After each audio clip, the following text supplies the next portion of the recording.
Bonsoir à tous, bienvenue sur Vox Africa. Merci d'être au rendez-vous de Focus. Un Focus où on parlera justice, puisque nous avons le plaisir et l'honneur d'avoir sur notre plateau la présidente de la Cour de justice de l'UEMOA, donc de l'Union économique et monétaire ouest-africaine.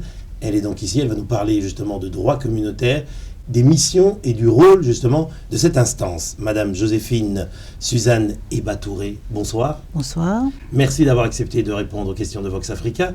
Vous êtes donc juge, présidente de donc, la Cour de justice de l'UEMOA. Pour ceux qui ne vous connaissent pas, je vais un peu vous présenter. Vous êtes juge au titre de la Côte d'Ivoire depuis le 25 mai 2016, ce qui fait à peu près donc 7 mois en exercice. Présidente donc de la Cour de justice de l'Union économique monétaire ouest-africaine, qui regroupe 8 pays, pour ceux qui ne le sauraient pas, mais bon, c'est toujours bien de le rappeler. Magistrat de formation, vous avez occupé, entre autres en Côte d'Ivoire, les fonctions de substitut du procureur près du tribunal de première instance de Yopougon, de sous-directeur à la direction de la formation continue et des stages au ministère de la Justice, de conseiller à la Cour d'appel d'Abidjan et de conseiller au Conseil constitutionnel de la Côte d'Ivoire. Vous êtes aussi, il faut le dire, officier de l'Ordre national de la République de Côte d'Ivoire. Ça veut dire que vous avez une longue carrière et donc une grande expérience. Mais là, vous vous occupez précisément maintenant, après avoir travaillé au niveau national, de ce qu'on appelle le droit communautaire, puisque l'UEMOA, c'est justement une union des États, à la fois sur le plan monétaire et économique.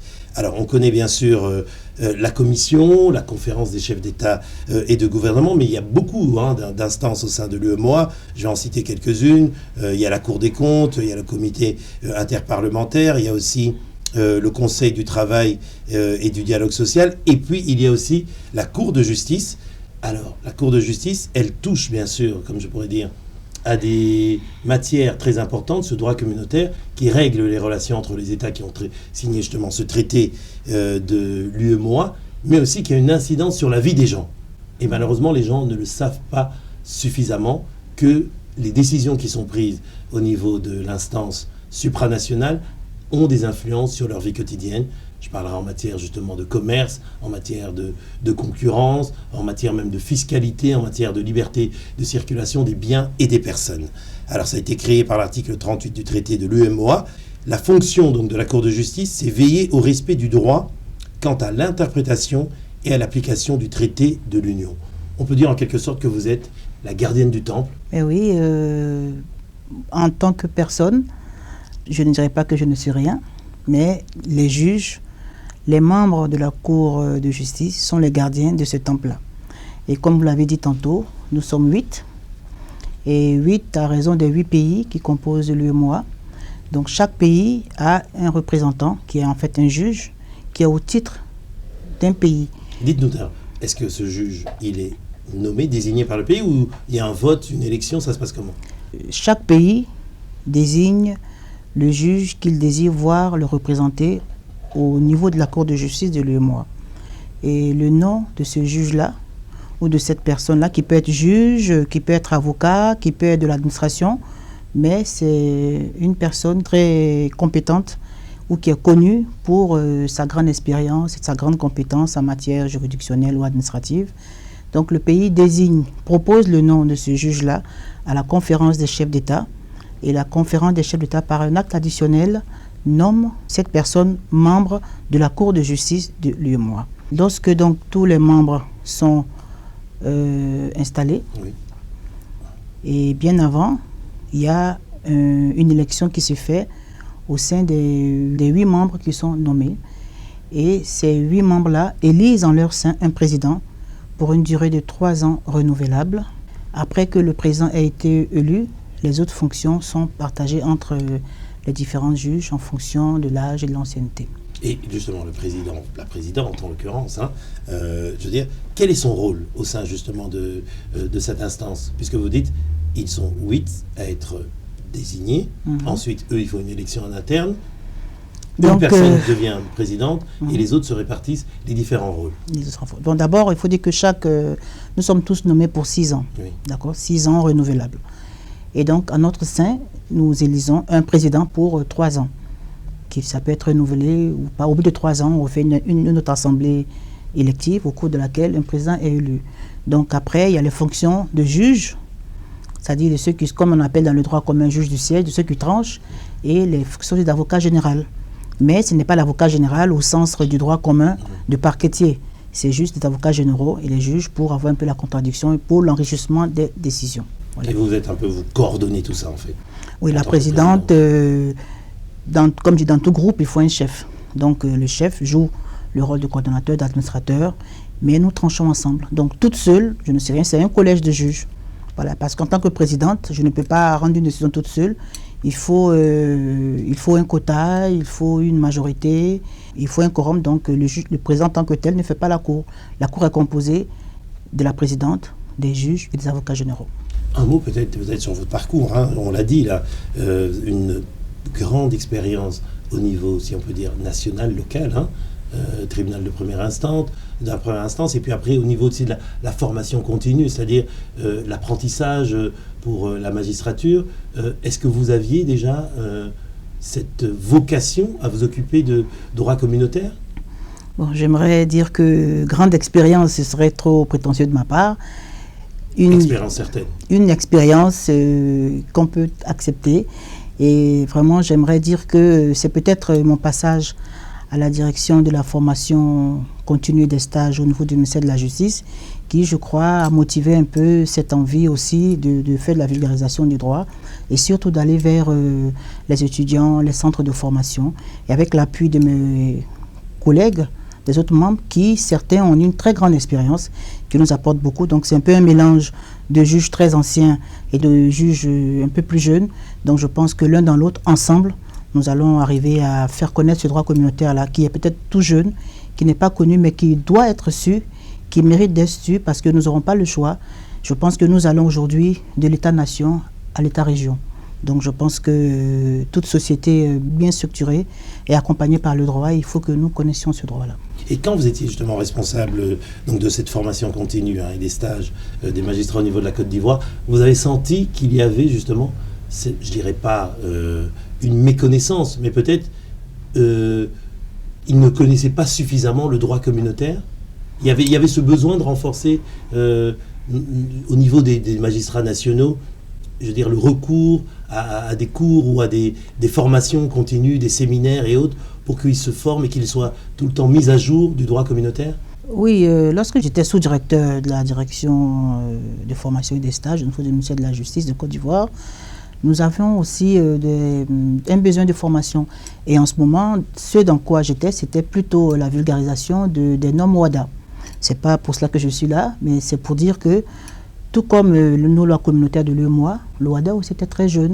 Et donc c'est après qu'elle a été adoptée que la vulgarisation a été faite, les formations ont été faites à l'heure SUMA. Et je pense que c'est cette même démarche-là qu'aujourd'hui, les lois communautaires nous permettront d'amorcer. Voilà. Le siège donc de cette cour de justice de l'UEMOA se trouve à Ouagadougou, au Burkina Faso.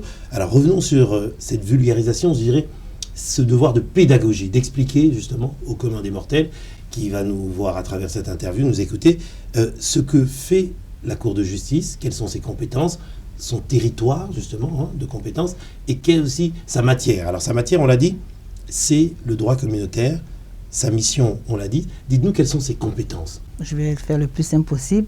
Nous avons la compétence dans des cas où il n'y a pas de contentieux, où il n'y a pas de litige, et la compétence en matière contentieuse. Où il n'y a pas de litige, je peux citer les demandes d'avis et les recours préjudiciels.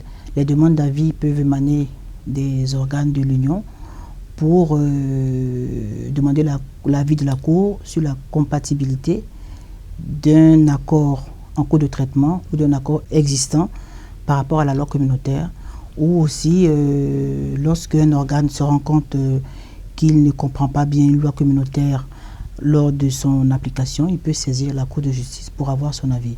Et nous avons aussi le recours préjudiciel qui peut intervenir au niveau des tribunaux nationaux de droit qu'on appelle de droit commun.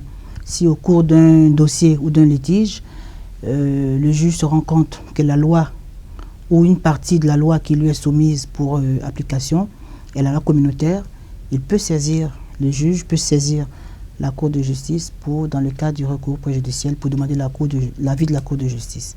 Voilà. Et donc, la compétence en matière contentieuse concerne l'arbitrage, le recours en manquement, et le recours du personnel de l'Union, le recours à responsabilité et le recours en matière de droit de concurrence. Et aussi le recours en appréciation de l'égalité. Voilà. Par exemple, lorsqu'il y a des litiges entre les agents de l'Union et l'Union, c'est-à-dire un cadre ou un directeur, voilà, qui a vu son contrat interrompu ou qu'on a, en renvoyant des guillemets, il peut nous saisir. Donc la Cour de justice a compétence pour connaître de ce litige-là. Et donc pour bien comprendre là, c'est-à-dire à la fois les États, donc les sujets de droit, les États, les différents organes entre eux, mais monsieur et madame tout le monde, un citoyen du Burkina Faso, du Sénégal ou quoi, est-ce qu'il y a des situations où lui pourrait saisir la Cour aussi? Oui, bien sûr.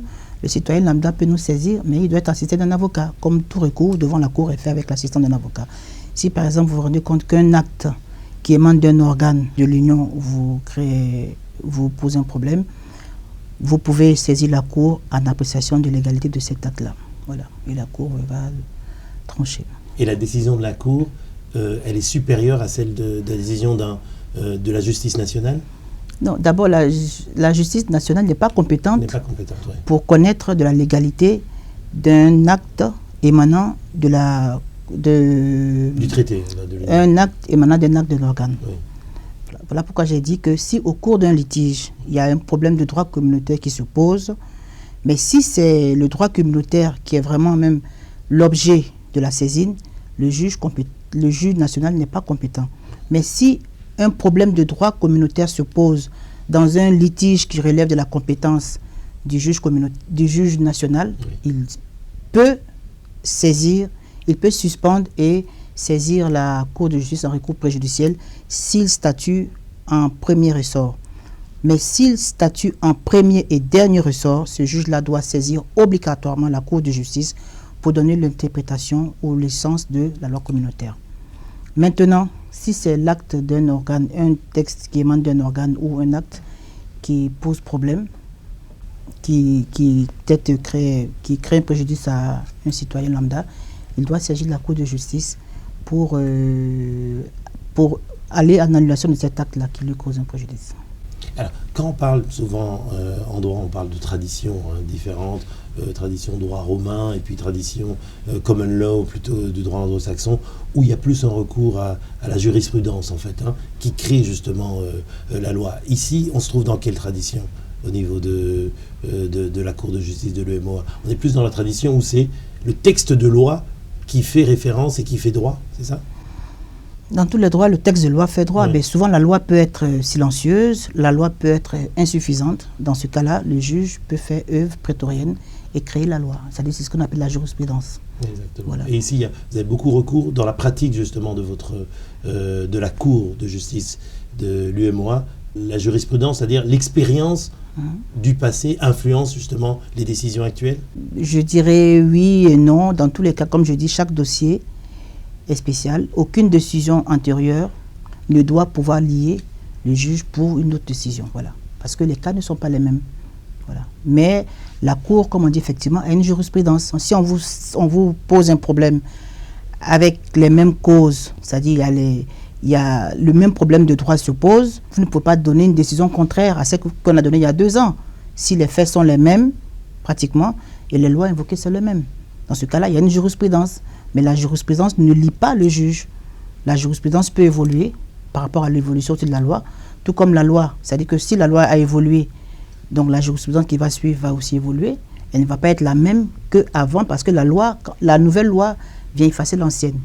Aucune jurisprudence ne lie définitivement le juge. La jurisprudence est évolutive. Oui, et alors dites-nous précisément, on le sent que ce droit-là, et surtout les procédures, c'est des choses qui ne sont pas couramment expliquées dans les journaux, à la télévision.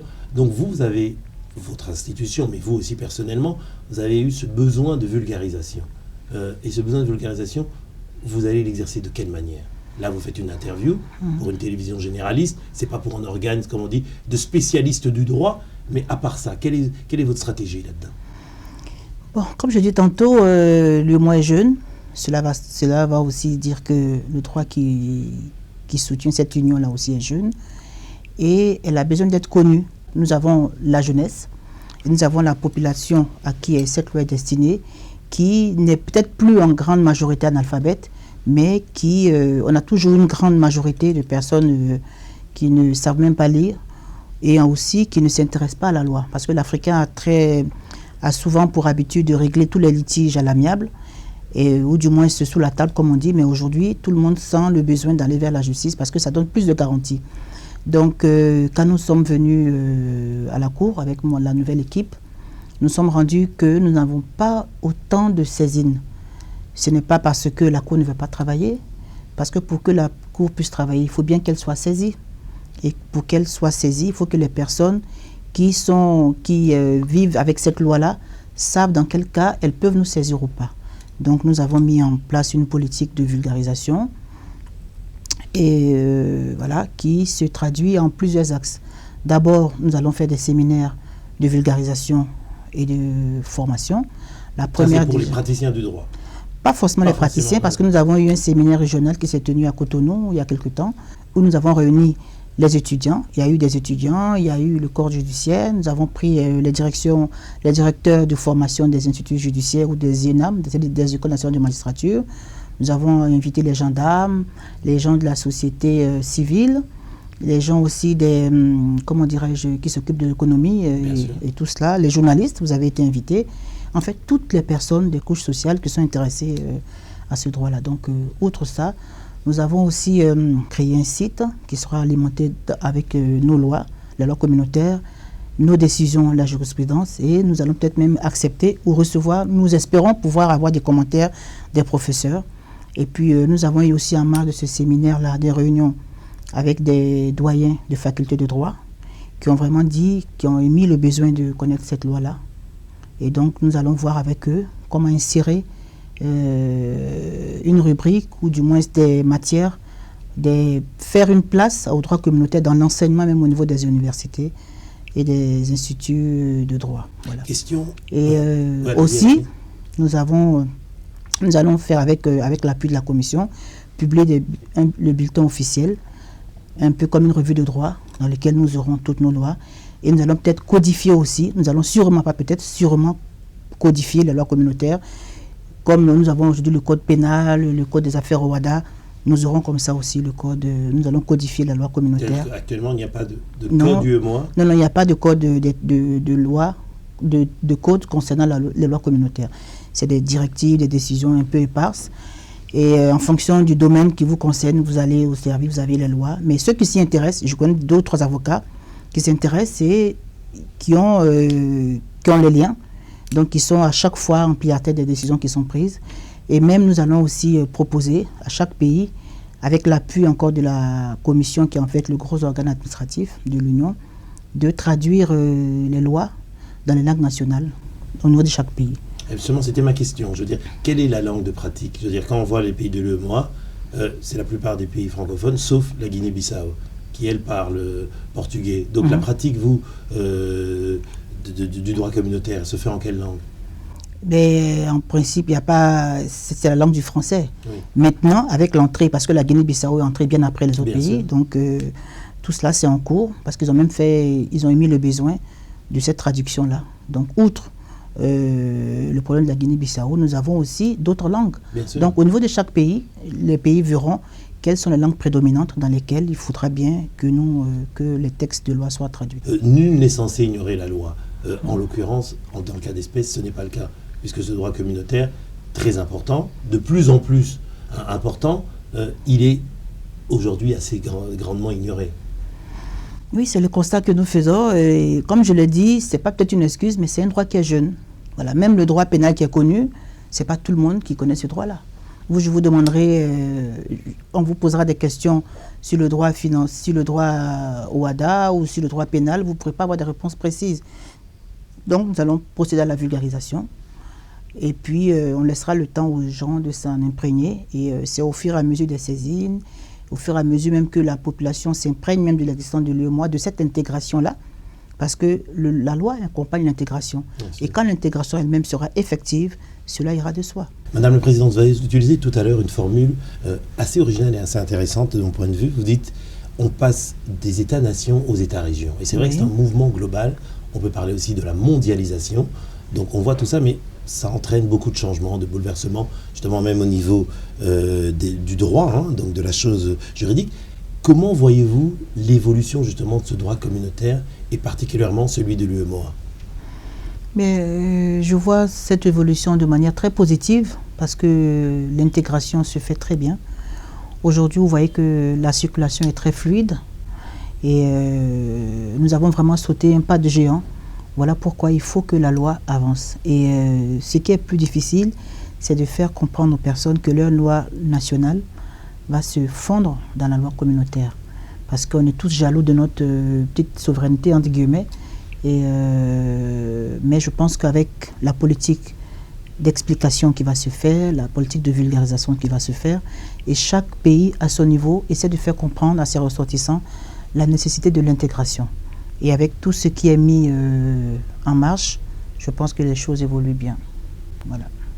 Et justement, si on peut dire, pour terminer, pour conclure, d'un point de vue positif, je pourrais dire aussi, la loi communautaire, le droit communautaire, donc votre compétence, présidente de la Cour de justice de l'UEMOA, c'est une loi qui est faite pour les individus, pour les citoyens, et ce n'est pas une loi qui est faite contre eux. C'est une loi qui est faite pour eux.